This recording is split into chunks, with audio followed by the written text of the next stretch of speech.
Monday. All right, thanks, Zach. As Ron just said, it's Football Friday night, and we get excited about that, but there are some athletes that find excitement in a game that shares some of the same aspects as football. It's rugby. It's a full-contact team sport which originated in England back in the early 19th century. Carissa, you got to chat about it with some local coaches, and you have more. I do have more, and I'm telling you, it is a little complicated for me to figure out, but the guys in Jefferson City, they had it figured out. It's better known outside the U.S., but time flies, and the states are seeing more and more of the sports presence, now even gaining popularity in places like Jefferson City. There's a new sport in town, or maybe the rugby club team that Chris Bell and a few friends started in Jefferson City back in 2007 is just still new news to some. Chris is a graduate from Jefferson City High School who sparked an interest in rugby once he began college. I just went to one practice. I thought I was good. Coach said I was good, so I stuck it out. I ended up playing all 4 years in college at the D1 level.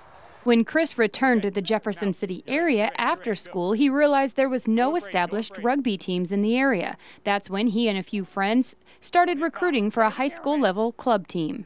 Their club team's beneficial because there's a handful of colleges that offer scholarships in the sport, but currently no American professional teams. There are lots of leagues in Europe, lots of leagues in the Southern Hemisphere, in South Africa, Australia, New Zealand. So, if you play at one of the top club teams collegiately, you'll have opportunities to travel, get looked at, but Chris told us he expects to see a professional American rugby league arise one day. After all, rugby is being added to the 2016 and 2020 Olympic Games. The Jefferson City rugby team is a community team that has players from all over the region. The sport is somewhat an alternative to football with several similarities.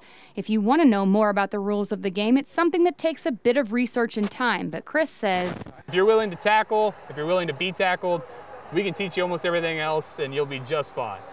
According to a report by the Center of International Business of Sport in 2011, there are now over 4.5 million people playing rugby union or one of its variants organized by people like Chris.